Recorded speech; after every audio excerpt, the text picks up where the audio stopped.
operators. In arithmetic operators we have plus, minus, into, and we have divided by. These are the arithmetic operators.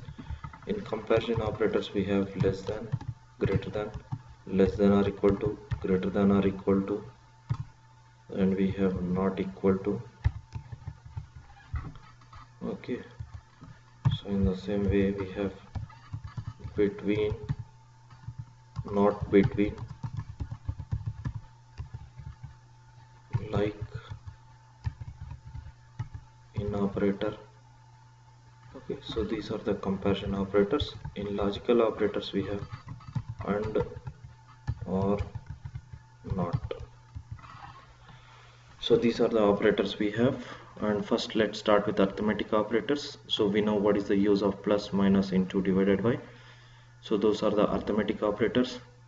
Comparison operators. In comparison we have less than, greater than, less than or equal to. While selecting the data from the source database or from any table.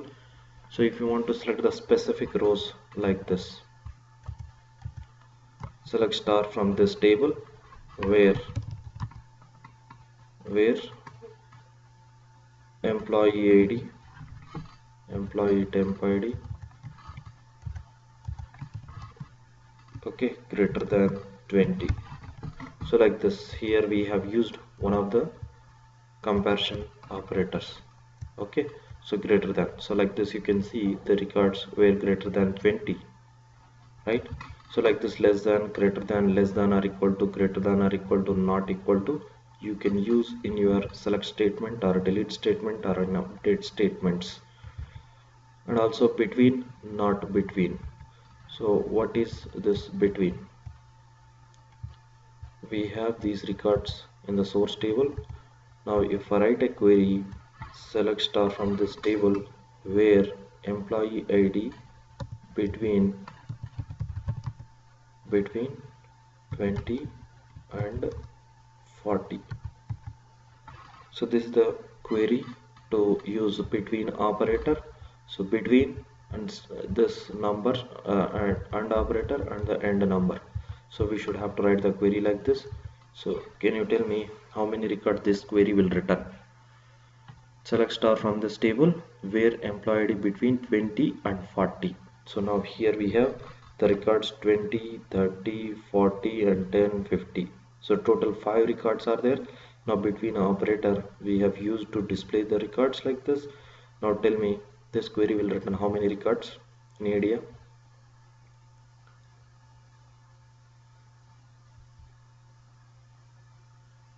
Between operator, like whatever the number here we have written, the starting character and end character, these two records also it will return, and in between 20 and 40 whatever the number records are there, so it will also return those records.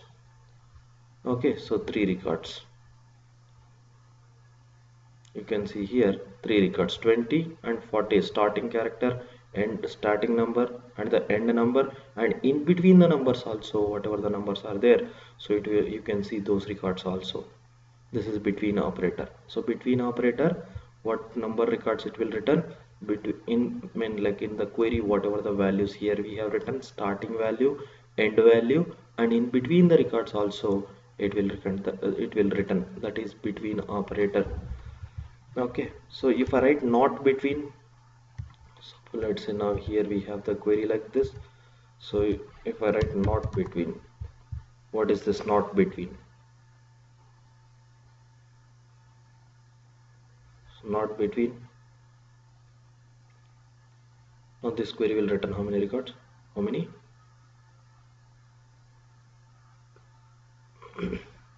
2 records.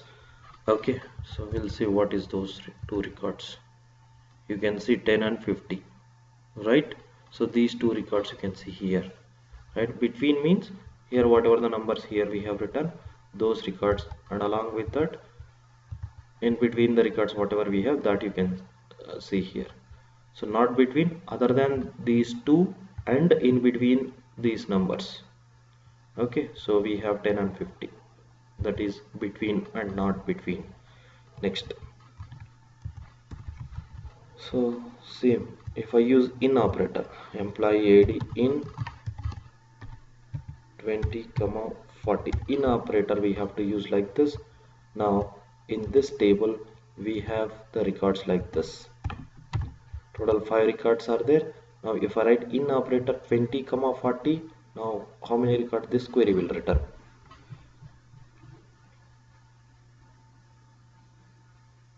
So how many records? Just 2 records. What are those 2 records? 20 comma 40. So whatever the whatever the numbers here we have written 20 40, it is going to display only those 2 records, 20 and 40 records. So if I execute this query, you can see now only 20 and 40. So in between 20 and 40 we have 30 employee record also, so that we cannot see here. So in operator, whatever the values here we have written, you can see only those value records 20 and 40, right? So that is in operator. Not in means other than this 20 and 40.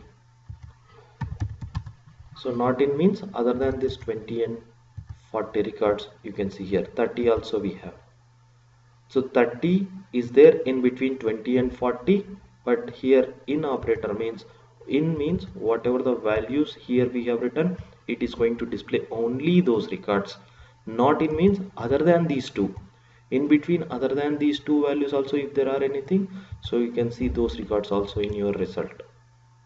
So in operator will display the records only whatever we have written inside this brackets, right? Not in means other than these two, whatever the other records are there, it is going to display all those records. Okay, so that is in operator. In operator will display the records only whatever we have written the values here. Not in means other than these values. Okay, fine, that is in operator. So can we write like this? Is this valid query? If it is valid, how many records this will return? You can also ping me in chat your answers. So this query will return how many records? Only one record. So which record?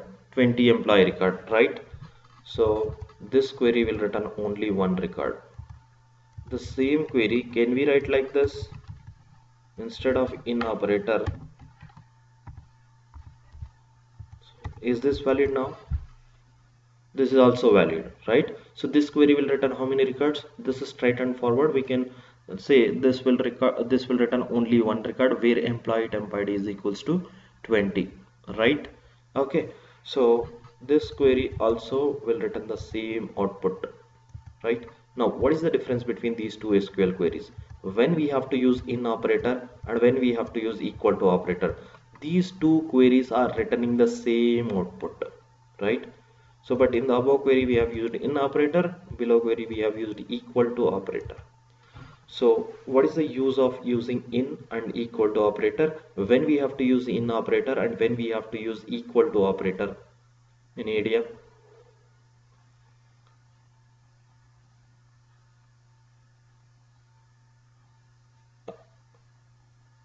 Okay, perfect. So yeah, so when we have to use in operator means if you want to search for more than one value, if you want to search for more than one value, then you have to use in operator comma 40 like this. Now here we want to search more than one value, that means here we have two values to search. So then in this case only we have to use in operator. Can we write like this? No, we cannot write. This is invalid query. You cannot write like this. Equal to operator, we have to search to we have to use to search only one value or a single value. We cannot use equal to operator to search more than one value. So equal to operator, when we have to use, if you have only one value, then you have to use equal to operator. If you have more than one value to search, then definitely you have to use in operator, right? Next. So we know these two queries will return the same result, right? But when we have to use equal to and when we have to use in operator means just we have discussed. So one more advantage we have here, like equal to operator, I mean like if you are searching for single value, then it's mandatory to use equal to operator. Even though in returns the same result, it is not suggestible to use in operator, because when we are talking about performance tuning of the query, in operator will take time to execute compare with equal to operator. In operator will take time to execute compare with equal to operator. So you know these two queries will return the same result, it doesn't matter, right? But when we consider about performance, then definitely wherever you have used in operator to search for a single value, you should have to remove the in operator and you should have to use equal to operator. So equal to operator will take less time to execute compare with in operator to search for a single value. This also you have to remember, right? So that's all about in operator. Next we have like. Okay, so when we have to use like operator, so we have employee names like this, where employee name like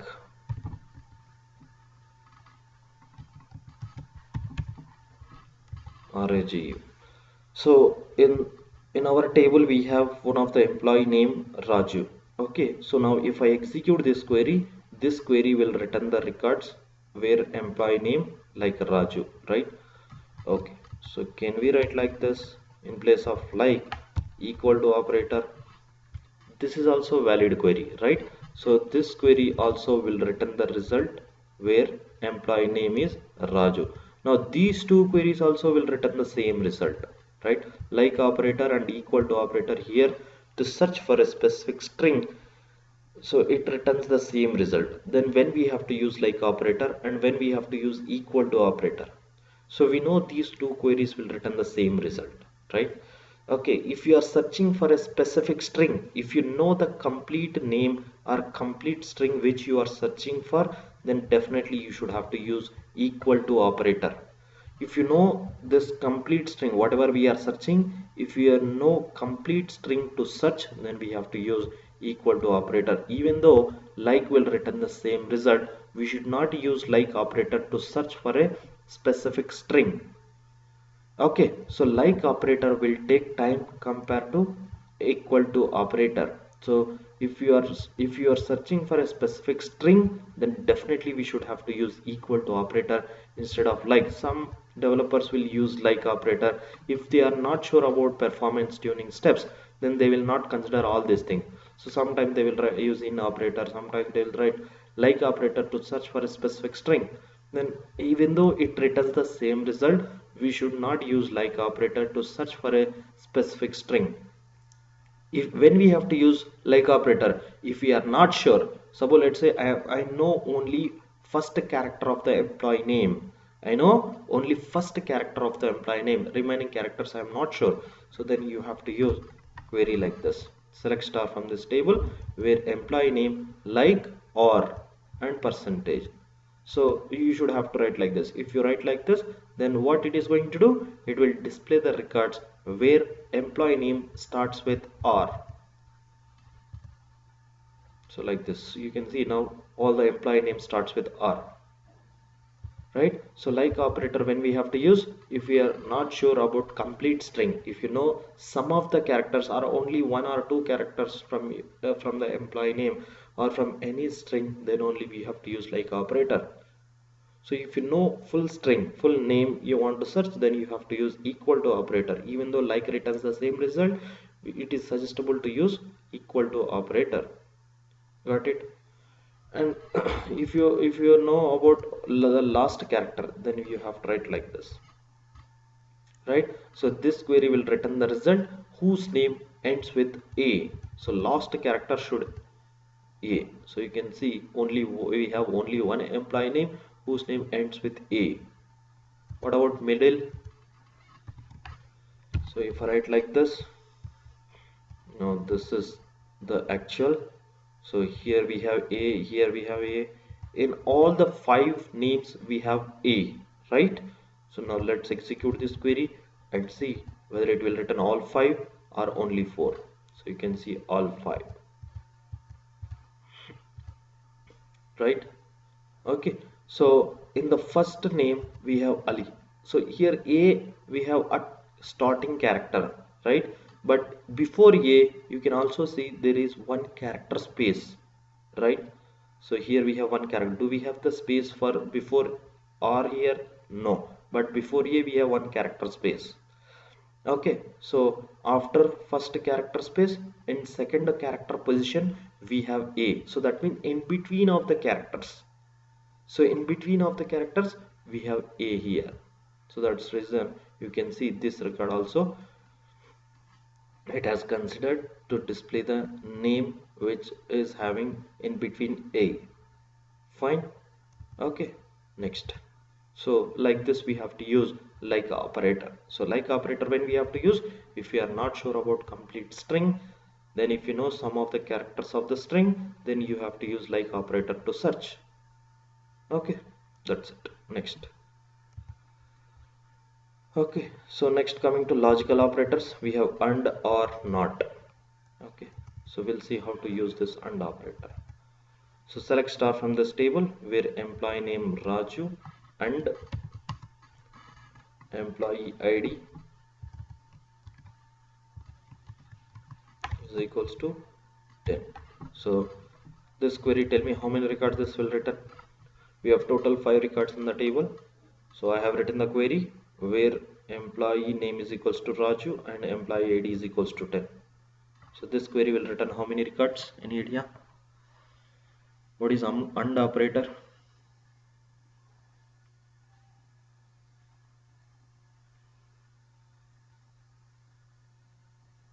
Yes. Okay, now this query will return how many records? It is 0. Right. Yeah, 0 records, right? So why 0 records? You can see 0 record, no rows returned. Okay, why? Excuse me. Yeah, yes. So you can see here for employee name, here we are searching for Raju. So for this Raju, what is the employee ID? 40, but here we have written 10. So both condition and means both should be true, right? In the same row both should be true. So for this Raju we have employee ID 40. So for 10 we have employee name as Ravichandra. So both are not matching, so that's why it will return 0. If I write R here, now this will return 2 records. So either of this true, then it will return that record.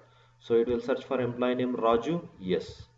And also it will search for employee number 10, yes. We have. So and means both should be true, or means if any one of is true, then that will return that record. Fine, that is OR operator.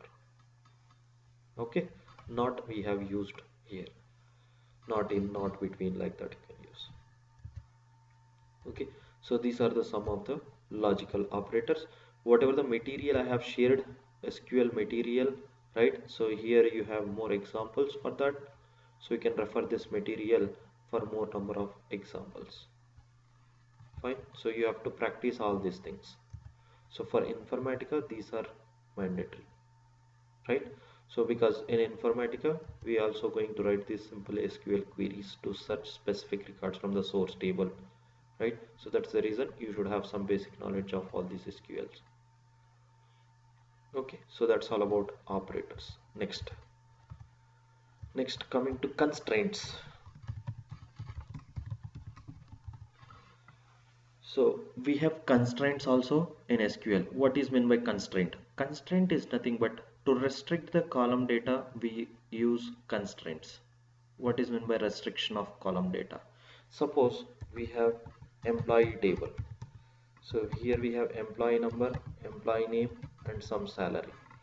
So can we insert a record without employee number?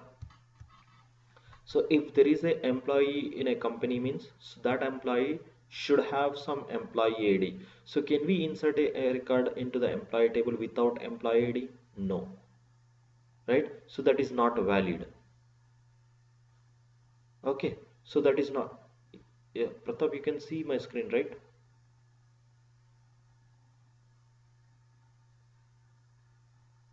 Okay, fine. So can we insert a record without employee ID? No, we cannot insert, right? So if someone is trying to insert a record without employee ID, it should not allow to insert, right? So for that, there should be some constraint on top of employee number column. So if we have created a constraint not to insert any record without employee ID, then it should not allow. In the same way, if anyone inserts a record without salary, null value, if anyone trying to insert a record that is null record into the salary column, then also it should not allow. So employee should have some salary. So without salary, there should not be any employee, right? So if someone by mistakenly inserting a record into the salary column, that is which is null value, then it should not allow to insert, right? So that is, so when it will not allow to insert, if we have created a constraint on top of salary column, then it will not allow to insert null values. So now what type of constraints we have in SQL? We have not null constraint, okay, then we have unique constraint, check constraint, default constraint, primary key, constraint, foreign key. Okay, so foreign key. So like this, we have constraints in SQL: not null constraint, unique constraint, check constraint, default constraint, primary key constraint, and foreign key constraint. We'll go through one by one. First, not null constraint. So what will happen if you create a not null constraint? Suppose, let's say if I have created not null constraint on a salary column, then if we are trying to insert null value here, this will not allow to insert. So not null constraint will not allow to insert null values. So what not null constraint will do? Not null constraint will not allow to insert null values. So how to create a not null constraint on salary column? Here we have two ways to create any constraint on top of columns, right? First, while creating a table, we write create query, right? Create table, table name, and column names we write, right? So while creating a tables, we can create a constraint on top of any column. If you have already created a table, by using alter command, we can add a constraint on top of a column. So we'll see the syntax here.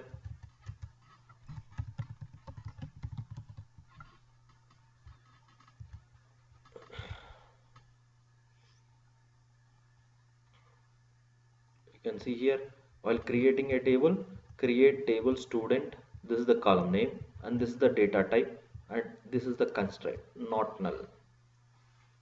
This is how we have to create any constraint. While creating a table, after data type, you should have to write a constraint, not null, unique, primary key, right? Or check constraint or default. Like this, you can write a constraint, whatever the constraint you want to create. So if you write not null here, on top of this number column, not null constraint will be created.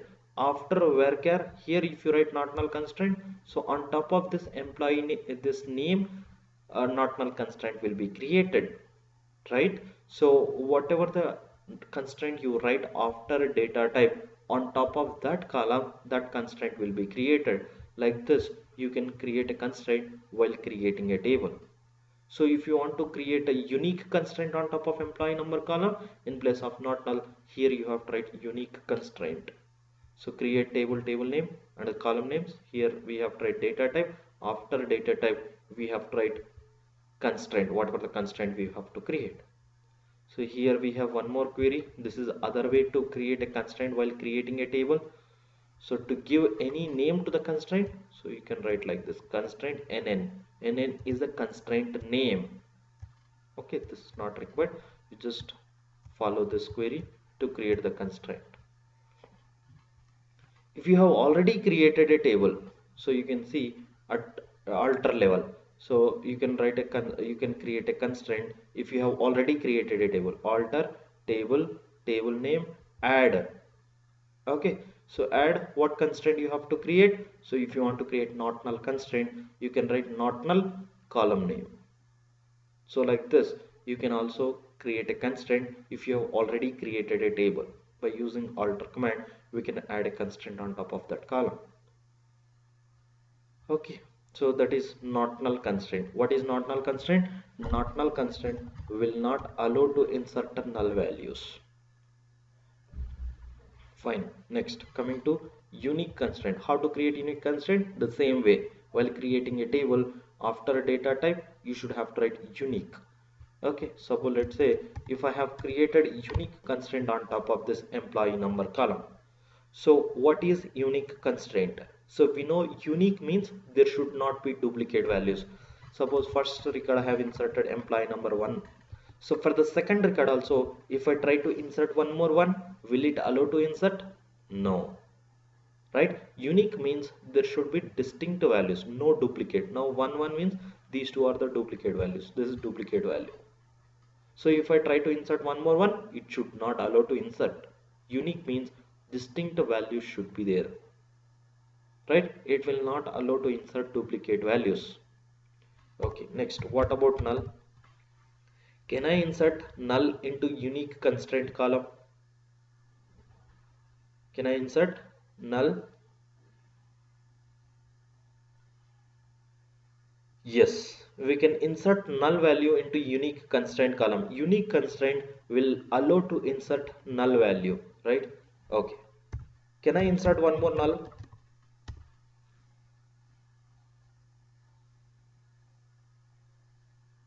Yes or no? Have you ever tried? Have you tried?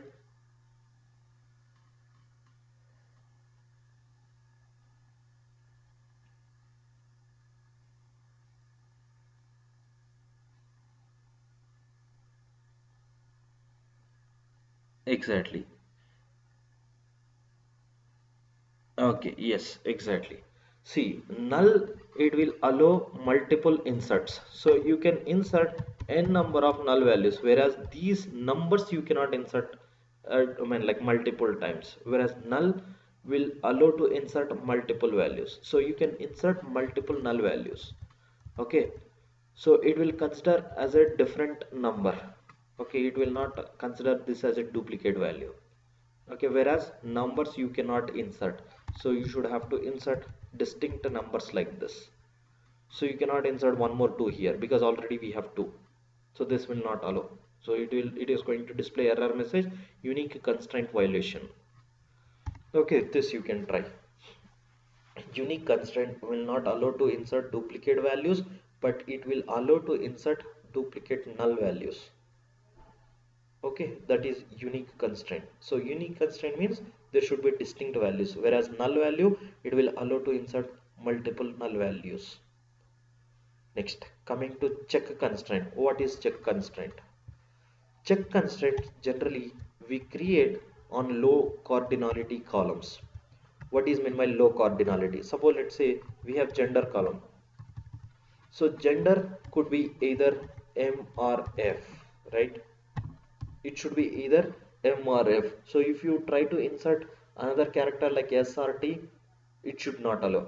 So before going to insert the character, it should have to check whether the given character is within this range or not. And also we create a check constraint on top of salary. If you have salary or marks like this. Suppose let's say in a company the basic salary is minimum 1000. So minimum 1000 should be there. So if anyone tries to insert less than 1000, then it should not allow. So if you create a check constraint on salary column, if you create check constraint on salary column, if you set the check which should be greater than 1000. So then before going to insert any value into that salary column, since you have created check constraint, it will check the value. If it is 2000, yes, it will allow, which is greater than 1000. If you try to insert 900, it is which is less than 1000, it should not allow to insert. That is check constraint. Check constraint, before you insert any value, if you want to insert the value greater than something or less than something, then you should have to create check constraint. In the same way, on top of gender column also we can create check constraint. So you can see the example here, check constraint. So while creating a table, we can create a check constraint like this. So now here on top of marks column they have created check constraint, something like this: marks should be greater than 300. Okay, so whenever you try to insert marks into the table, it should be greater than 300. So it should not allow to insert less than 300. Right, after creating this check constraint on top of this marks column, since here we have given marks should be greater than 300, if you try to insert 299 also, it will not allow to insert, because here we have condition. Right, so 300 also it will not allow. So if you try to insert 301, then it will allow. So that is check constraint. Okay, so if you have already created a table, then you can use check, you can create the check constraint on top of already created table. Got it? That is check constraint. Next, coming to default. So default constraint, when we have to create, suppose for example, let's say here we have another column, company name. Okay, now since we have employee table, and whatever the records we are going to insert into this employee table, let's say all the employees are belongs to same company, HP company. Okay, all the employees are belongs to same company. So then you have to insert the default value as HP. So then you have to create default constraint on top of this company name. Even though if you are not going to pass any value to this column, then it is going to take the default value. So whatever the constraint we have created, like default constraint, in the default constraint whatever the value we have given as HP, so it is going to take the same value for all the records. So if you try to insert new value, yes, then it will allow to insert new value. If you are not going to pass any value to that column, then it will take the same value. So whatever the value is there in default constraint, that is default. So default means even though if you are not going to pass any value to that column, it will take the default value as HP, right, while creating a default constraint. So whatever the value we have given to that default constraint, it will take as a default value. That is default. Next, coming to primary key constraint. This is very important interview question. What is primary key? So if I create a primary key on top of this employee number column, so what it will do? Primary key constraint will not allow null values. So first of all, if you create a primary key on any column in a table, it will not allow you to insert the null value. Okay, so you cannot insert null value into the primary key column. Second, will it allow to insert duplicate values? No, it will not allow to insert duplicate values. Okay, so primary key column will not allow to insert the duplicate values. Suppose let's say you have inserted 1 for the first row. Second time if you try to insert one more one, no, it will not allow, right? And also it will not allow to insert null values. No, you cannot insert duplicate values, or you cannot insert null values into the primary key column. Next, so can we create a primary key on non-numeric column? What is meant by non-numeric column? Here we have employee number. Number means which is numeric column. Non-numeric column, employee name. So employee name is a non-numeric column, right? It's a character data type of column.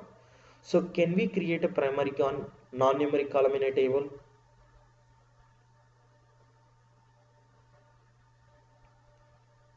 Any other answer?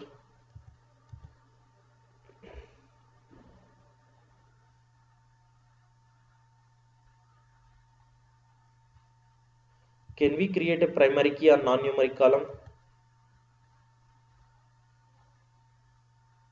Yes, we can create a primary key on non-numeric column.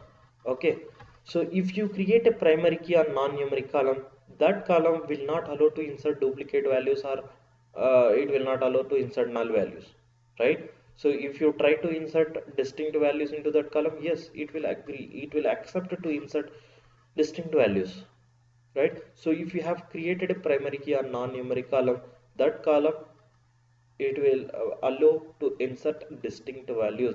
If you keep on inserting the distinct values, yes, it will accept, it will not fail, right? So that we can create primary key on non-numeric columns.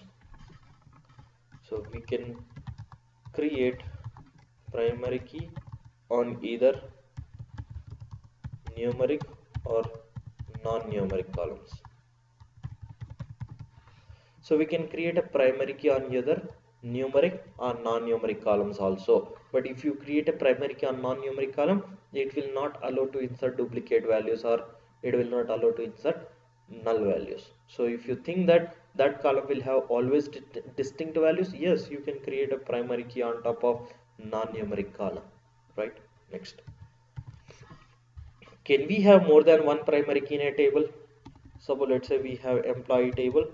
So on top of employee table we have employee number, employee name. So I want to create a primary key like this. Is it possible?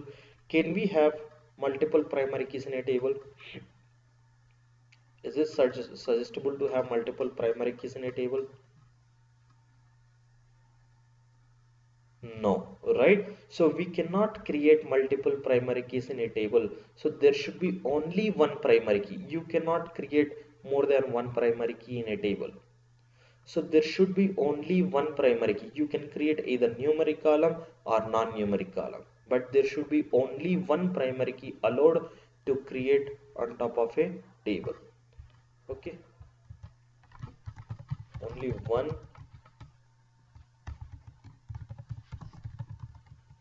primary key should be there.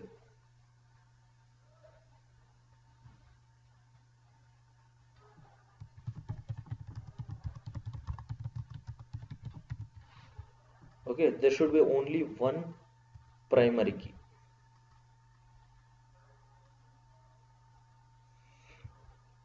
So there is a question from Janardhan. Blank space is considered as null or unique? Where? In which constraint you are talking about this, Janardhan?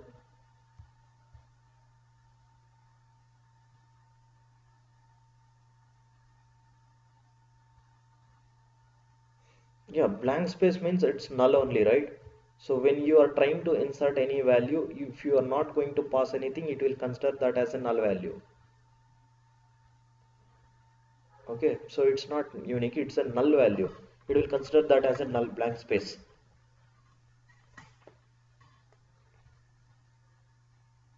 Yes, so you can give as a blank space, or you can write null also, it's null only. You can try this.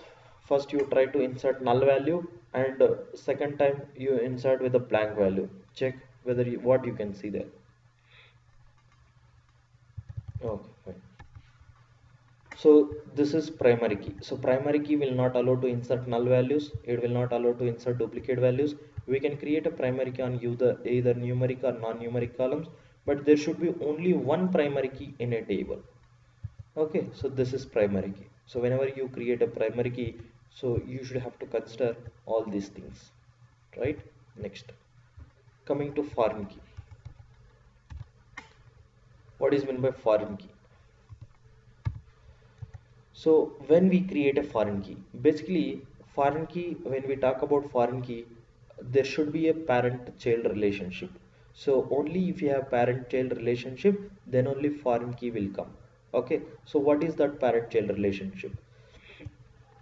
So let's say we have employee table and department table. So in employee table we have employee number, employee name, and department number. Department table we have department number and department name. So like this we have two tables. Okay, now can you tell me in these two tables which table we can consider as a parent table and which table we can consider as a child table?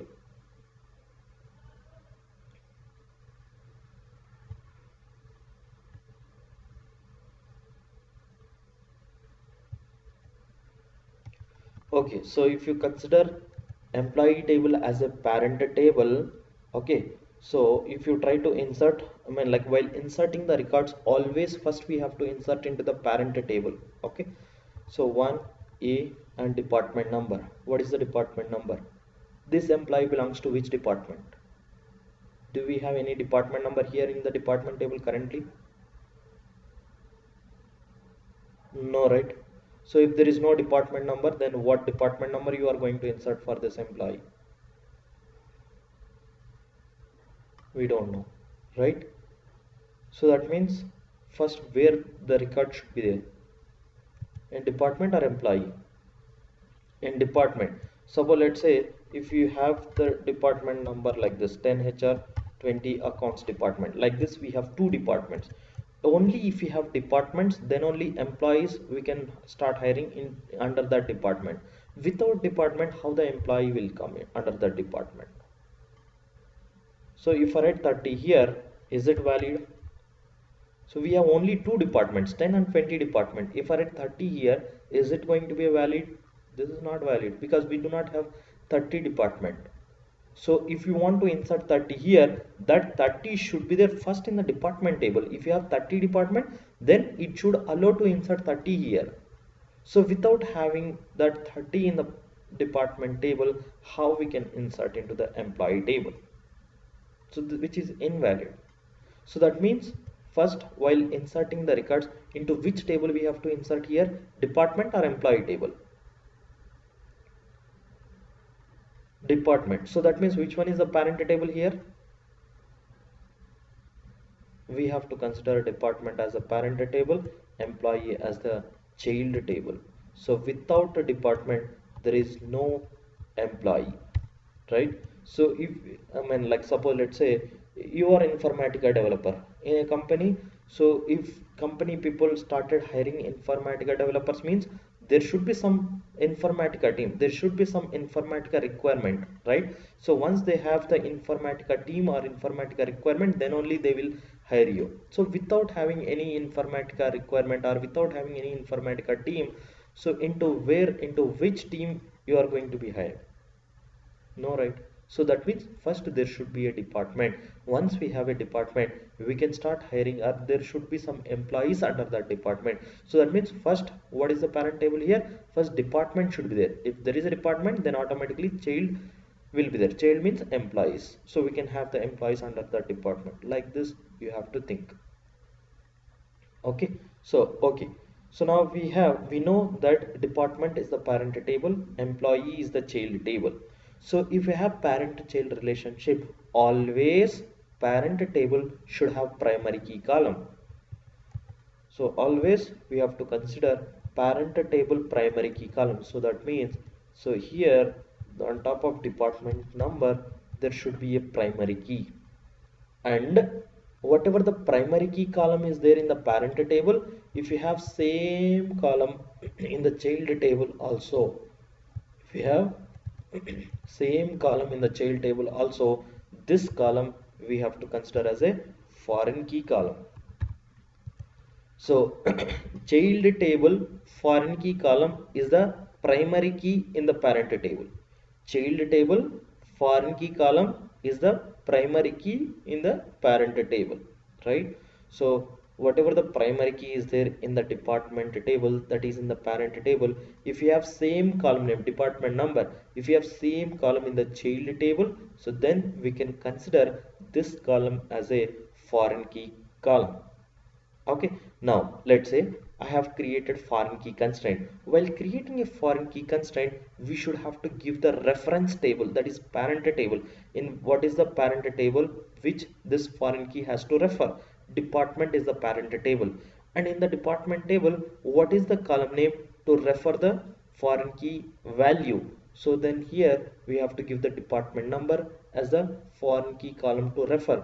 So if I have created a foreign key constraint like that, now we have only this 10 and 20. If I try to insert 30 here, so before going to insert 30, so this department number foreign key constraint, since we have created a foreign key constraint, a reference to the department table, it will connect to the department table, and it will we have also given the foreign key column to refer department number column.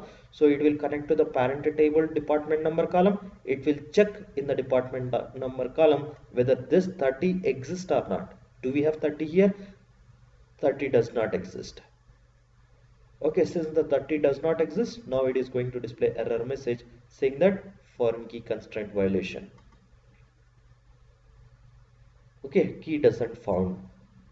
Or the value, whatever the value you are inserting here, this value doesn't found in the parent table. Like that, you can see the error message. So foreign keys we have to create only on the child table. Okay, so whenever we create a foreign key, let me show you the query creating the foreign key. So primary key, you can see here, after column name data type same as usual. So we just have to write a primary key. So if you write a primary key here, so on top of this number column, primary key constraint will be created. Okay, next, if you have already created a table, so like this you can create a primary key, right? So you have to create all these constraints and see whether you are able to create this constraint or not, because again in informatica class we are going to discuss about this primary key creation on top of target table, right? So in some of the tables, in some of our examples, we have to create this primary key and foreign keys, right? So there again you have to create these primary keys. So for that, this is the basic. So if you create now, you will have an idea how to create a primary key and how to create a foreign key and all. You can see foreign key here. So this is,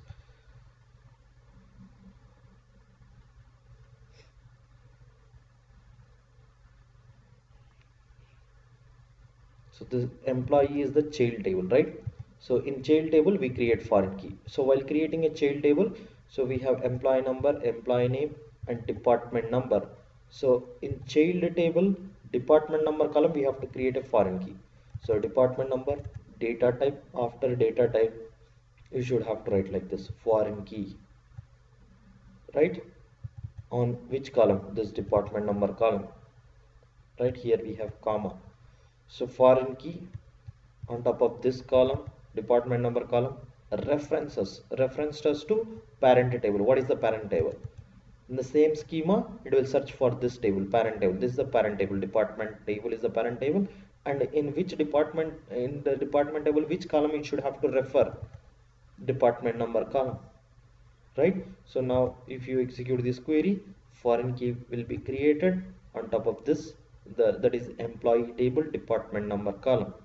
So whenever you insert any value to this department number column, first it will connect to this parent table, and that value it will search in this department number column. If that value doesn't found, then it is going to fail. That means it will display an error message saying that foreign key violated, something like that. So that is foreign key. So primary key will be there in a parent table. We know what are the features of the primary key. And foreign key, always we should have to create in a child table. Whenever we create a foreign key in a child table, so it will refer to the parent table primary key column. So whenever also insert any value to the into the child table foreign key column, first it will refer to the parent table. There it will search, is there any matching value or not? If there is no matching value found, it is going to display some error message. That's it.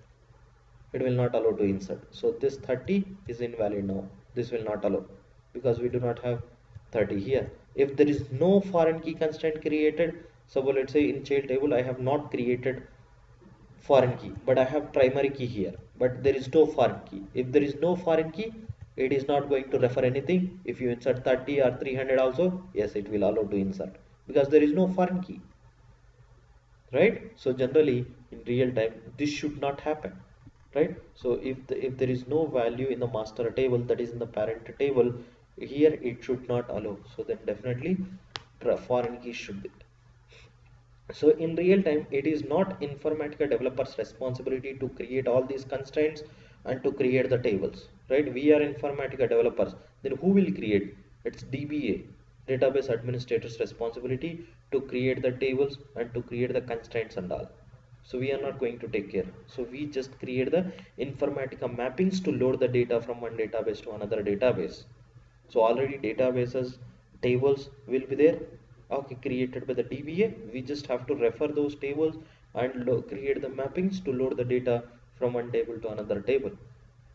So but as an informatica developer, you should have to know what is primary key, what is foreign key, what is this constraints and all, right? So that's the reason we are discussing here about constraints. That's all about constraints. Any questions from operators on constraints? Is it clear? If you have any questions, you can ask.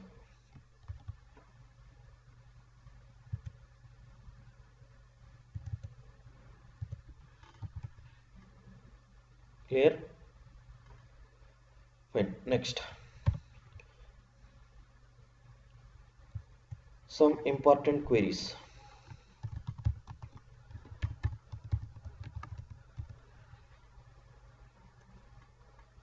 Okay, so first query, write a query to display distinct records. Write a query to display distinct records. What is the query to display distinct records? Any idea?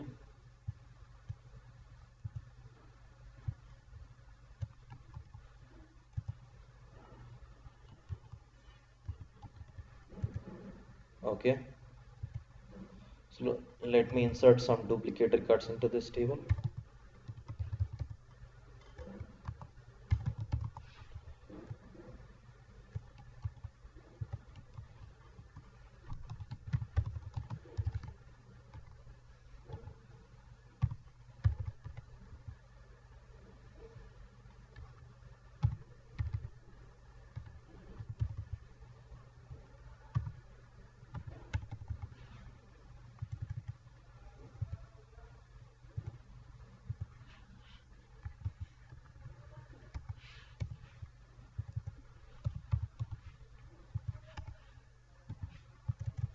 I have inserted second record also.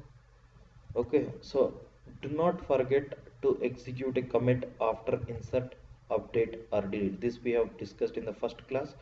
So commit we have to execute only after DML. So DML means data manipulation language commands, right? We have three commands: insert, update and delete.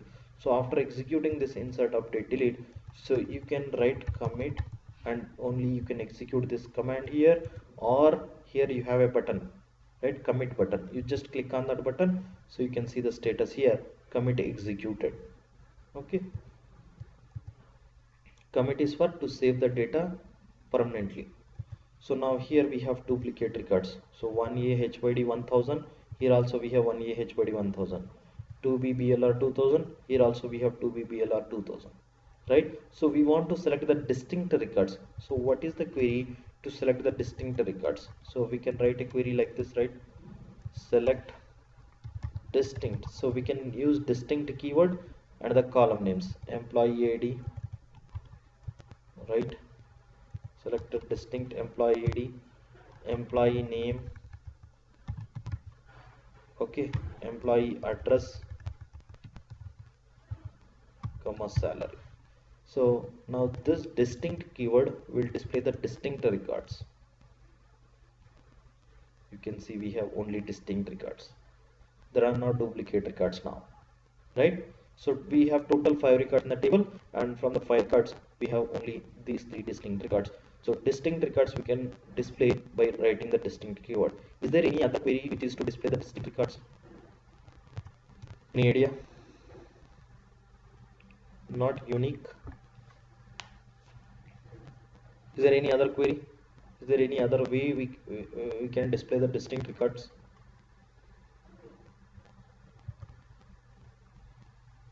My audio connection has lost. Can you hear me? Okay, fine. So yeah, so we have so let me write here, we have employee table like this, employee number, employee name and salary, 1A 100, 2B 200, 3C 300. So we have duplicate records here. So to select the distinct records we can write a query, select distinct employee number, employee name, salary from employee. So this is the query to display the distinct records, right? Just now we have seen. Okay, so I'm asking, is there any other way? Yeah, so we have this query. Without using distinct keyword, how we can display the distinct record? Select star, or you can write column names, employee number, employee name, salary from employee, group by employee number, employee name, and salary. So select column names from employee table, group by employee number, employee name, salary. So let's see here that this query will work or not. So here we have all these 5 records. Connection has lost. Let me reconnect it.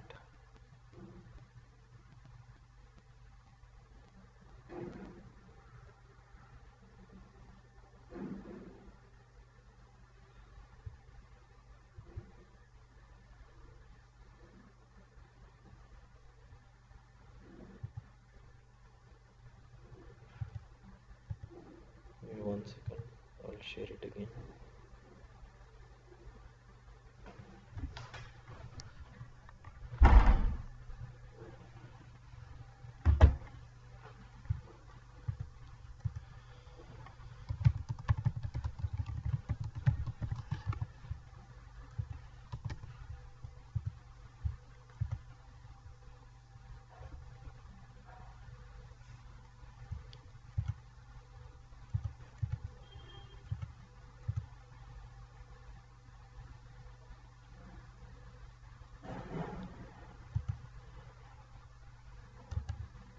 So we have a query like this, and here we have a group by.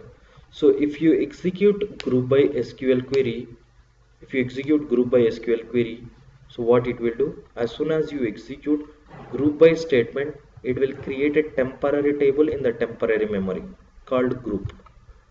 I repeat, if you have any, if you have group by in any SQL query, as soon as we execute that SQL query, group by statement, first it will create a temporary table in a temporary memory with all the columns, whatever the columns here we have in an actual table, with all the columns it will create a temporary table, employee number, employee name, and salary. I repeat, if you have group by in an SQL statement, so that group by statement, what it will do, first it will create a temporary table in the temporary memory, okay, called group.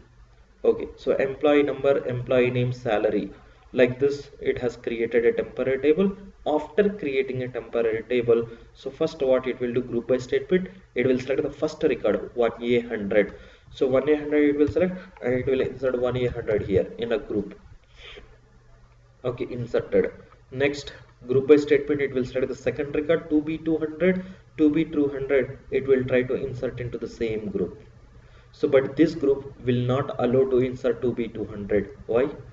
Why means group will allow to insert same set of record. If it comes to 1A100, then only it will allow. So 2B200 is different from 1A100, so that's the reason this group will not allow. Again, what it will do, group by, if the different record comes, it creates the new group, new temporary table will be created, another table will be created with the same columns, employee number, employee name, and salary. Here it will insert 2B200. Next, 3C300. 3C300, it will go to the first group, it will check whether 3C300 is matching with this record or not. Is this matching? No, this is not matching. Next, it comes to the second group, it will check whether 3C300 record is matching with the second group record or not. Is this matching? No. So this group record also doesn't match. Then what it will do, again it will create a new group, new temporary table it will create, there it will insert employee number, employee name, and salary. So here it will insert 3C300. Done. Next, fourth record, group by will select the fourth record from the actual table, and it will start looking in the existing groups. Wherever this group record matches, there it will insert. So it comes to the first group, it will check 1A100, fourth record is 1A100, is matching with this record. Yes, this is matching. Now it will insert into this group. Same set of records it will keep in one group, and a new record comes there, then it will insert into the next group. Okay, next record we have 2B200. So 2B200 it will check in the from the first group. For each and every row processing, it will start looking for the matching record from the first group. So again it will come to the first group. It will check in this group whether 2B200 is matching with this existing record 1A100 or not. Is this matching? No, this is not matching. Next again it comes to the second group. So it will check fifth record 2B200 with the existing record 2B200. Is this matching? Yes, here we have 2B200. So it will insert this record into this group. Done. Do we have any records to process here? No, we do not have any. We do not have any record. So that's it. Group by statement has created the groups like this in temporary memory. After creating the groups, now this select statement will start selecting the records from the groups, not from the actual table. Remember, if you have group by in any SQL statement, group by will start reading group by select statement will start reading the records, or it will start selecting the records from the groups means from temporary tables, not from the actual table. Okay, so after creating the groups like this, now select statement will start selecting the records from the groups. Okay, now first it comes to the first group. Since here in the select statement we have written all the three columns, in your select this will also select employee number, employee name, salary, all the three columns. Now in first group, how many records are there? We have two records, right? From these two records, how many records it is going to select? Group always will return only one record. Even though we have millions of records in a group, group always will return only one record. Now in the first group we have how many records? Two records. Not only two records, if you have 2 millions of records also, it will return only one record. Which record it will record? Which record it will return? First record or second record? Right? By seeing these two records looks like same, 1A100, 1A100. But group, what it will do, group always it will return lost record from the group. Group will return only one record. That to which record it will return? First record or last record? Always it will return last record from the group. This also you have to remember. Both records looks like same, but we have row ID. We'll discuss later what is row ID. Row ID would be different for each and every record. Even though records looks like same, the row ID would be different. We'll discuss later what is that row ID. So now as per the group rule, what it will do? Group by SQL statement, first it will create the groups like this, and it will keep all the matching records in one group. And after creating the group, select statement will select the records from the group. Group always will return only one record. Even though we have millions of records in a group, it returns only one record. Which record it will return? Always last record from the group. This is fixed. This is rule. So always it returns the last record from the group. Now from the first group, what is the last record? 1A100. First record, last record, both are same, but the row ID would be different. We'll talk about row ID later. So last record from the first group is 1A100. Next, it comes to the second group. In second group also we have two records. So from the two records, we know group always will return only one record, and it will return lost record. So second group also last record we have 2B200. Next it comes to the third group. So in third group, how many records are there? We have only one record, that is the last record, right? First record or last record, we have only one record, so that record itself it will consider as a lost record. So now 3C300. So this is the last record from this third group. So with this, now we don't have any groups to process, so it is going to display this result. Now if you see here, we have duplicate records or distinct records. We have distinct records. This is how this group by will work. This is how you can see here only distinct records. I repeat, if you have a group by in any SQL statement, group by will create the temporary tables like this. This we call it as groups. After creating the groups, now select statement will start reading the data from the group. Group always will return only one record, and which record it will return? Last record from the group. right? So that's the reason we can see now here distinct records. There are no duplicate records. Fine. Understand? Clear? Any questions here?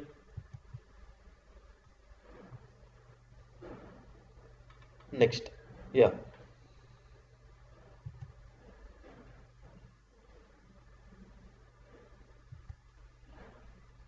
Yeah, we'll discuss that later. Okay, so one more thing here.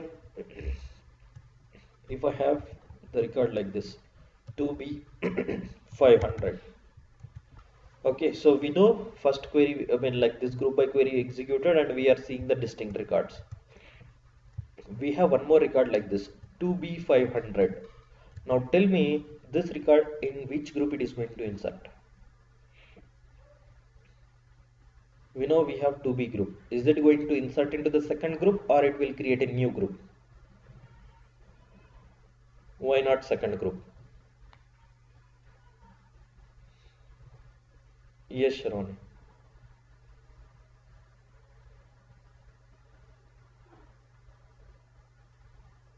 Okay. Yes, exactly. So salary column is different, right? You can see here after group by how many columns are there? We have three columns written.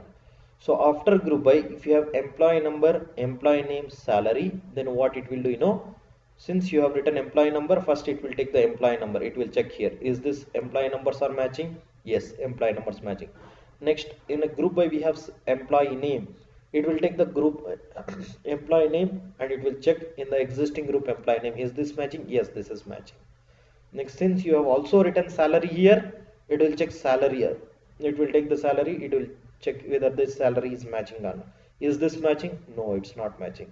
After group by, whatever the column names here you have written, all these three column values should match. If any one of the column value doesn't match, then it is going to create a new group, there it will insert. Suppose now here there is no salary, we have only employee number and employee name. Now tell me this 2B 500 record into which group it is going to insert? It will insert into the second group or it will create a new group? Second group, right? So since after group by here we do not have salary column here, it is not going to consider the salary. It will not check whether this salary is same or not, right? It doesn't matter. So since after group by here we have employee number, employee name, it will take the employee number, it will check two matching or not. Employee name BB, yes, matching. It is not going to check salary since we have only two values here, two column names after group by. So since these two column values are matching, so it will insert this record into this group, right? So if you have only one column after group by, so it will check only this column employee number. If this employee numbers are matching, then it will all the same one employee numbers it will keep into one group, two employee numbers it will keep on one group, three employee numbers it will keep into another group. It doesn't check about employee name and address. Why it will not check? Why employee name and address are different also it is inserting into the one group? Because after group by we do not have employee number and a salary column, employee name and salary column. So whatever the columns you write after group by, it will compare only those column values. So other column values are different also, it doesn't matter.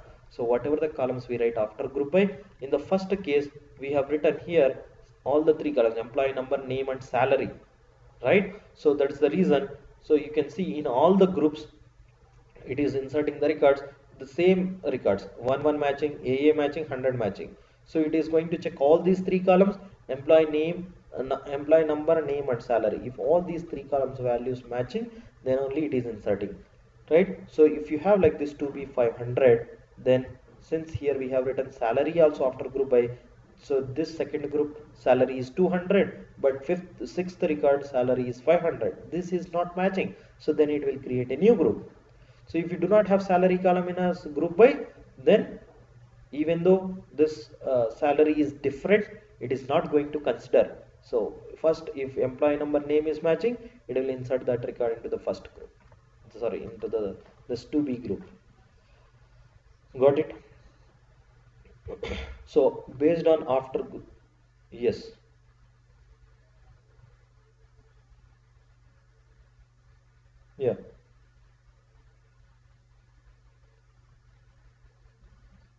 Yes.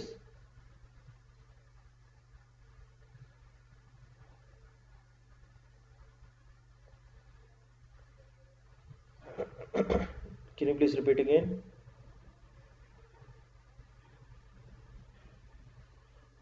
Yes.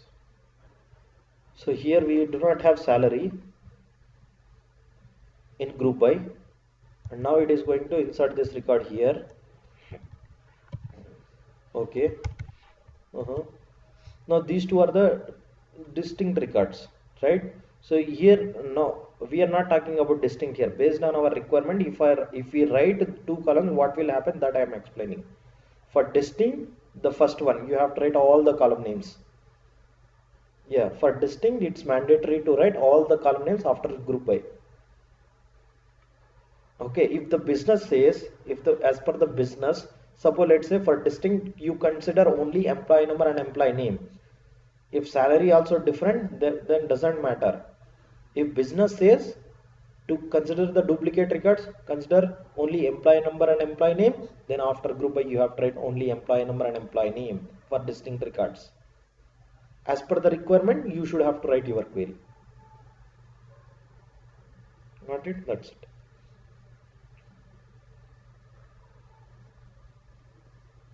Yes. Yeah. So now if you have like this, now as I told you, like group always will return which record from the group? Last record. Now if you have 2B 200, 2B 200, 2B 500, what record you can see here in the result? How come two records? Group will return how many records? Only one record. So which record? Last record, right? 2B 500. Only this record you can see in the result. Okay, only this record you can see in the result, 2B 500. So you are not going to see this record. So now if you execute this query, so you will get 1A 100, 2B 500 and 3C 300. That's it. No 2B 200 record. Got it? Understand? And also one more point here you have to remember, this query is invalid query now. Why it is invalid? Why it is invalid means after group by how many column names are there? Two column names, employee number and employee name. But how many columns we are selecting here? Three columns, employee number, name and salary. So this query is invalid. Why means here we should not select the columns if that column is not there in the group by. We have to select the columns, only the columns which are there after group by. So after group by we have employee number and employee name. We have after group by employee number and employee name. So in select statement also you have to write the column names whatever are there after group by. So salary is not there after group by. So that column we should not use in select statement. If you write salary column in the select statement which is not there after group by, then it is going to display error message, salary is not group by expression. So this error message you can see. So salary is not group by expression means what? So that salary is not there in group by. So if it is not there in group by, you should not write in the select statement. That is the rule of group by. So you have to write the column names whatever you have written after group by. You cannot select the data which is not there after group by. Okay, what about this query? Can we write only employee number from employee group by employee number employee name? Yes, this is valid now. So employee number whatever you are selecting, it is there in group by after group by. Right? Now this query is valid. Okay, so if you write employee name, yes, now this query also valid. Employee number name, yes, these two columns also there after group by. But if you write salary, salary is not there after group by, which is invalid. So you have to write the column names in select statement whatever the columns are there after group by, only those columns you have to write in the select statement. This is also group by rule.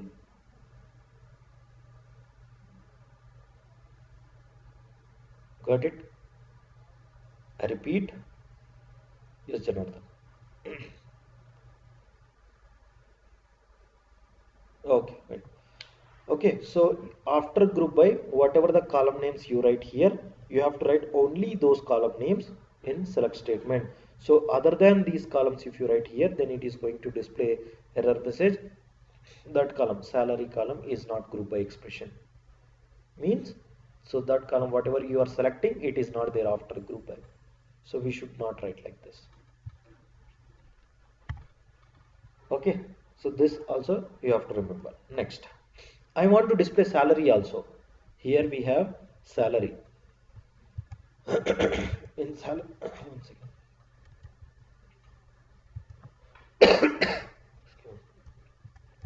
Here we have salary also, right? In the result we have salary. Okay, and in group we have salary value. I want to display salary also. How to use that salary column in select statement, even though if it is not there after group. So I want to display salary also, but it is not there in group by. I want to select the salary. How? If you want to write any column name which is not there after group by, then you have to write that column name in aggregate functions. Aggregate functions like min, max, average, count, like this. Now this is valid. So salary column is not there after group by. You cannot write, or you cannot directly select the salary in the select statement, but you can write that select salary in one of the aggregate functions. Okay, like min function. So now it will select the minimum salary record. I repeat. So group by, first, if you have group by in any SQL statement, group by will create a temporary tables in the temporary memory with whatever the columns are there in the actual table. With the same columns it will create the temporary tables. After creating the temporary tables, it will start in selecting the record from the actual table, and it will try to insert the first record into the first group inserted. Next it will take the second record from the actual table, and it will check in the first group whatever the group by columns are there. If you have all the three columns after group by, it will take the first record employee number, that is second record employee number. It will check in the first group whether this employee number is matching or not. If the first employee number doesn't match, it will create a new group, there it will insert the record. If all the three column values are matching, it will insert, or it will keep all the matching records in one group. Like this it will create the group. After creating the group, from the group it will select the last record. Group always will return only one record. Even though we have millions of records in a group, group always will return one record. That to which record it will return? Last record from the group. Okay, so like that we can select the distinct records. So after group by, not all the columns, if you write some of the columns like only employee number and employee name, so then it is not going to consider the salary, even though salary is different. And if you have only employee number and employee name are same, then it will insert those records into the same employee number and employee name group. It is not going to check salary. Okay, so now after group by, whatever the column names here we have written, the same column names should be there in the select statement, right? So if you write any column name which is not there after group by, then it is going to display error message. It will not execute. So that column is not a group by expression, like that it will display error message. So if you want to use, or if you want to select that column value also from the group, then you have to write that column in aggregate functions like min of salary or max of salary, like that. Okay, so like this we can use that column name in any aggregate functions. So that is very rare we use. So most of the times we select the columns which is there in group by only. Okay, so regarding this group by, again we are going to discuss in informatica, right? So in informatica we have one of the transformation called aggregator transformation. So when we are talking about aggregator transformation, same group by concept again we are going to discuss, because this SQL group by is same as informatica aggregator transformation, right? So here if you understand this group by functionality, then it would be easy to understand the informatica aggregator transformation. Okay, so informatica aggregator transformation will work same as SQL group by. Okay, fine. So that's all about group by. Okay, next. Now I want to display the count. How many duplicate records are there? So you can write like this: having count of star greater than 1. Okay, so you cannot execute this one. Let me execute and see. So this query, what it will do? So here, having count of star greater than 1, it will go to the first group. In the first group it will display the records. If it is a greater than 1, count is greater than 1, then it is going to display. So in the first group we have count greater than 1, so it will display one record. From the second group also we have greater than 1. Third group we don't have greater than 1, like this. Okay,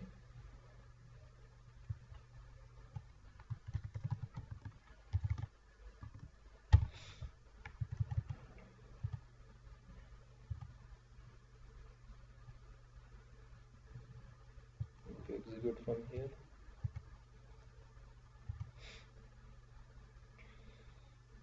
1122 duplicate records like this. If you write column names,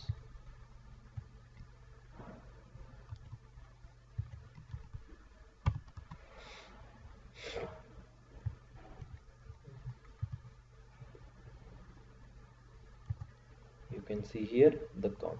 So this 3 record we have only 1, right? So this record, how many duplicates are there? So like this. So if you want to see how many duplicate records are there in a table, then you have to write this query. See, count of star, it's not there in group by. After group by we do not have count of star, but this is a function. So like this we can use the function, right? So this count of star function will display the count of the records, duplicate records. So I want to display only duplicate records. So 3C USA is a distinct record, I don't want to display. Then you have to write having.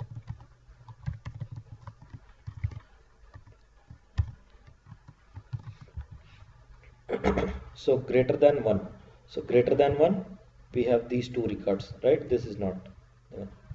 So if you want to display the count of the duplicate records, then here you can see the count.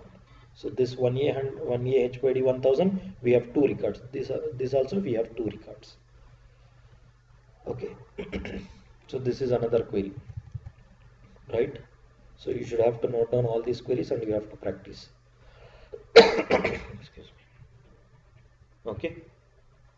I repeat, group by SQL statement will display, we can use to display the distinct records, but also based on a requirement to create a groups and to keep all the same set of records in one group, we can use group by. So if you are using group by, after group by whatever the column names here we have written, same column names should be there in a select. Okay, suppose let me remove the salary here. I have removed the salary here and here I have used the salary. You can see here not a group by expression. Which one? Salary. Here it has highlighted. Salary, not a group by expression. So that means you cannot use. So that's the reason you have to use salary. So let's say now we have salary here. I am going to remove the salary from here. This is valid. Comma. Here comma is missing. You can see salary, it will not display, but it is valid. Right? So after group by whatever the column names you write here, the same column names should be there in select statement also. Okay, count function will display the count, total number of duplicate records. Okay, so if you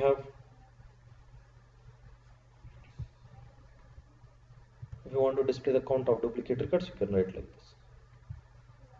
There is a question.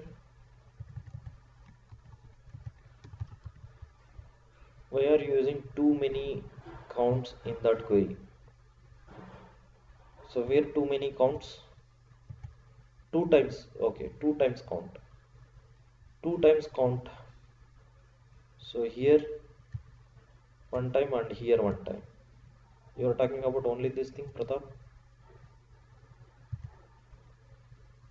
Okay. So if you are not going to write here count, then you would not know how many duplicate records are there. So now I want to see the count here, how many duplicate records are there, this one. So are you able to see now here count? How would you know that how many duplicate records are there? So in select statement, if you write count of star here, now this query will display total number of duplicate records. Now we can say in the table we have 1A HYD, there are 2 rows, 2B BLR, 2 rows. So if you want to know the count of duplicate records, so then you have to write count here. So here also count, why we are writing here after having why we have written here count means, so it will calculate the count here in the group. Okay, since we have written after group by, this will calculate the count of star function will return total number of records in a table. Count of star will return total number of records. So in the first group, how many records are there? 2 records are there. 2 greater than 1? Yes, 1. So 2 greater than 1 is yes, true. So since the condition is true, so it is displaying this record, and the count also it is displaying. For the third record 3C300, so we have only one record, so that record you cannot see here 3C300, because for in a group also we have for 3C300 only one record, 1 greater than 1 false, so that's why you cannot see distinct records here. So if you want to see the duplicate records count, then you have to write count in select, also you have to write count in after having. Got it? Okay, so these and all very important queries for interview point of view, you should have to note it down. Got it? So group by also very important, because in informatica, in some of the transformations we write SQL queries. So if you want to select some specific records, then you can write group by group by SQL query like this. If you understand the group by functionality, then you can easily write the group by SQL query. Also, as I told you, like in aggregator transformation, we use group by. Got it? Clear? Any questions?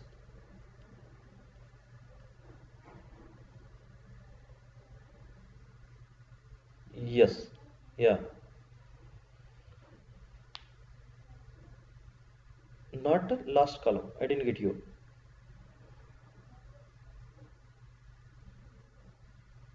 No. No.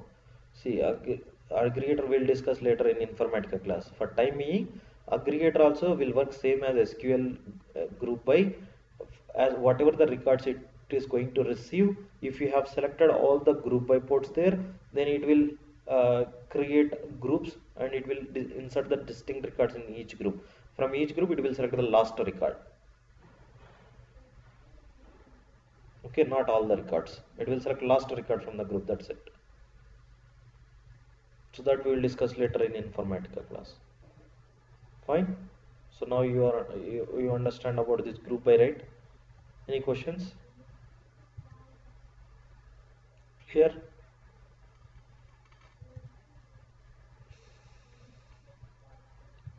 Okay. Next query. Write a query to delete duplicate records, or to select duplicate records. First, we'll write a query to display duplicate records.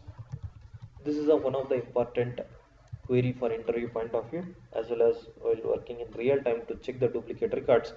You want to write a query. So you want to display only duplicate records. So how to write? So one way is, here you have the query. So if you don't want to display here this count of star, now this query also will return duplicate records. So these two are the duplicate records, right? 1A HYD, 2B BLR. So if you delete these two records, then you will be having the distinct records in a table. So this is one query to display the duplicate records.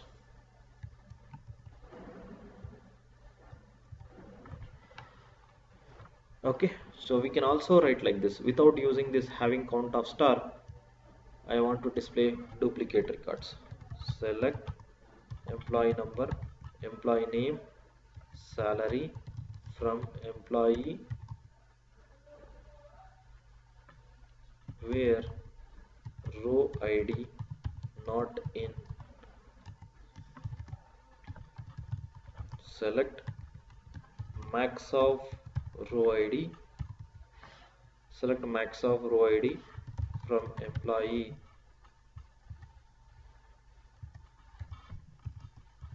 group by employee number, employee name and salary, right? So this query also will return the duplicate records. Okay, so before going to explain this query, I want to explain about what is this row id. Row id is a unique id which is generated by the Oracle. So whenever we insert a record into a table, so automatically at the back it will give a unique id to each and every record. What is row id? Row id is a unique id which is generated by the Oracle for each and every row. So if you want to see the row id, then here you can write a query. Select these column names, row id. So here I have written row id, first column name, second column names from this table. You can see this row id, but here we are not able to see row id. There is no space. I think some of the default option we should have to enable here.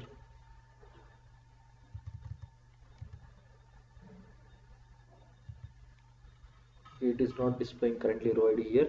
Row id column will display the distinct or unique records. Okay, so it will display unique values of the each and every record. So for example, row id looks like this. So when we insert a record to this table, something like this: 1 2 3 1 2 4 1 2 5 1 2 6 1 2 7, like this, it will insert a unique records, or like it will give a unique record for each and every row. That is row id. I repeat, row id, whenever we insert a record into a table, automatically at the back Oracle will give a unique id for each and every row. So that unique id is called row id, right? So to display the row id, you just have to write the row id, but in this tool I think this row id feature is disabled. That's why we are not able to see here. But at the back, row id will be generated by the Oracle for each and every row. Okay, next we also have row num. So do you have any idea what is row num? We have row id and row num. So row num is this will generate the sequence numbers. So row numbers will not be there inside the database, whereas row id will be there inside the database. Row numbers, while displaying the data, suppose let's say if I write row num here, so this row num keyword, what it will do, for the first record 1, second record 2, third record 3, fourth record 4, fifth record 5, like this it will generate the sequence numbers. So those numbers will not be there inside the database. At runtime it will automatically generate the sequence numbers. You can see here row number now 1 2 3 4 5. So for the 5 records you can see the sequence values, right? So row number keyword, it will generate the sequence numbers, whereas row id, it will have a unique id. So that is a unique id which is given by Oracle at runtime when we insert a record into a table. Okay, it's fine. Now you know what is the difference between row id and row num. Now in our query we have row id here. So we have two select statements here, and we have the second select statement within brackets. So this we call it as a subquery or inner query. What do we call? Subquery or inner query. So if you have subquery or inner query like this, now which query is going to execute first? Inner query or outer query? Any idea?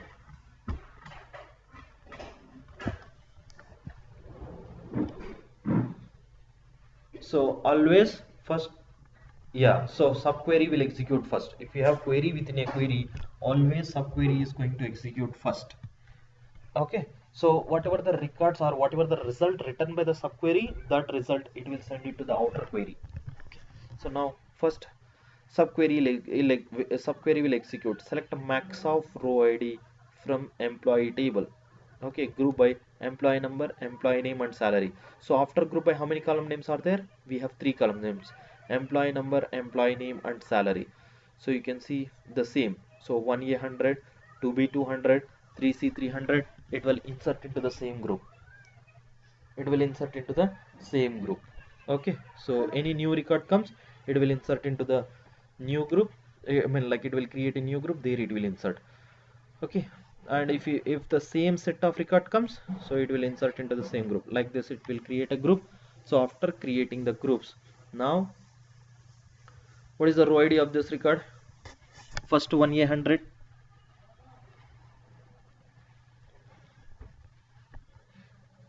So here we have 1 2 3, right? So I have written here for the first 1A 100 1 2 3. What about the second 1A 100 row ID? 126, right?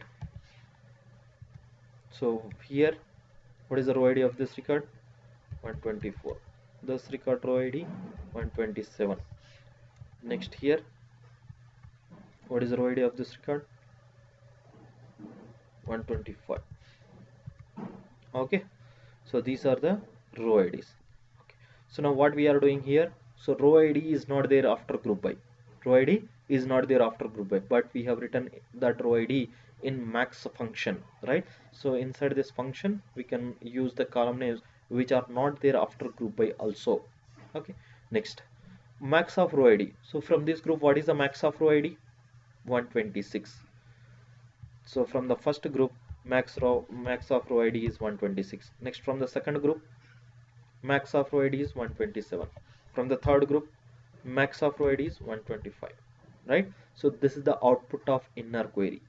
So this output will pass as an input to outer query. So select star from this table. In outer query, we do not have group by. In outer query, we do not have group by. If you do not have group by, it will select the records from the actual table, right? This is the actual table. Now, where row ID not in 126, 127 and 125. So other than, not in means other than these three. Other than these three, what are the columns we have? What are the rows we have? So what other records it will display?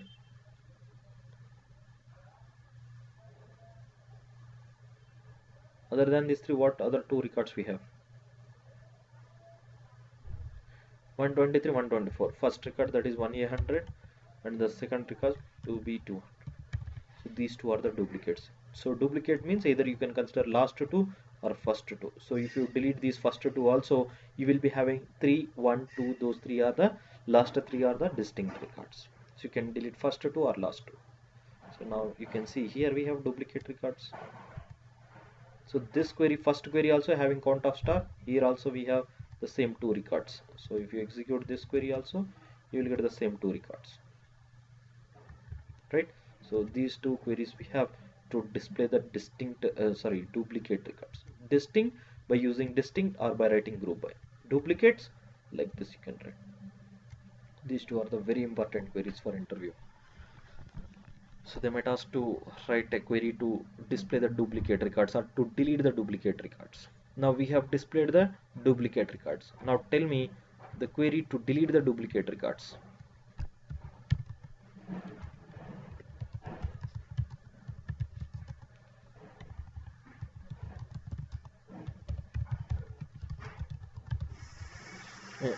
Any idea? What is the query to delete the duplicate records? Any guess? Same query, right? So whatever the queries here we have written, so if you, when like in place of select, if you write delete, in place of select, if you just write delete,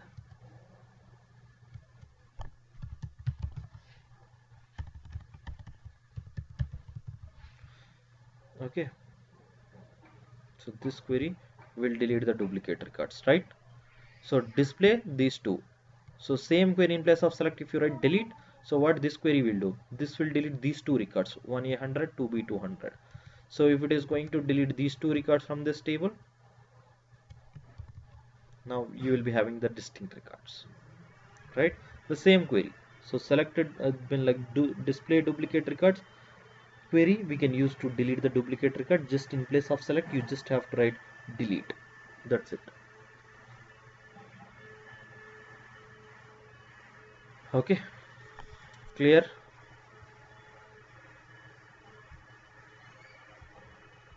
Next.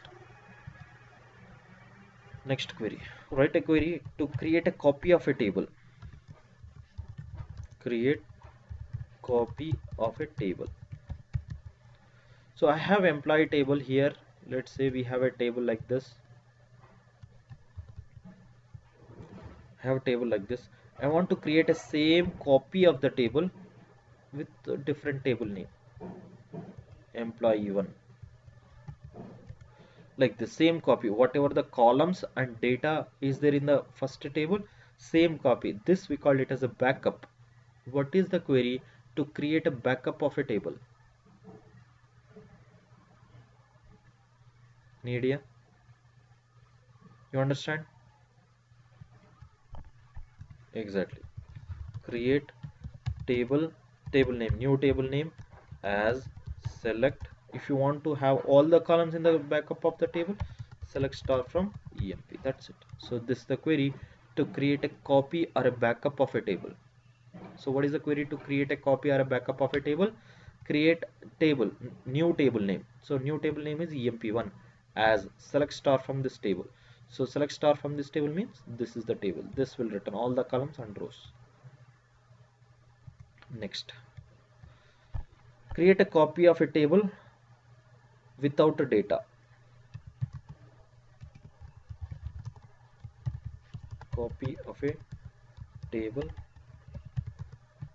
without table data. What is the query? Create a copy of a table without table data.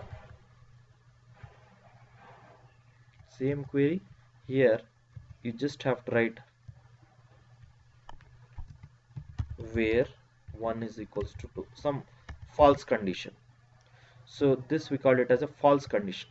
So if you write the false condition like this, what it will do, it will create a same table with only table structure like this. You can have only these columns, no data. So to create a backup of a table, you just have to write create table, new table name as select star from table. Backup table without table data, only table structure I want to create. Then you have to write some false condition where 1 equal to 2 like that. Got it? Clear? So these are some important queries, and in the next class we'll see some more queries like in join queries, views, materialized views. These things we'll discuss in the next class. Fine. So that's all for the day. We'll continue tomorrow same time. Any questions? Okay. So if you have any other questions, you can also send me any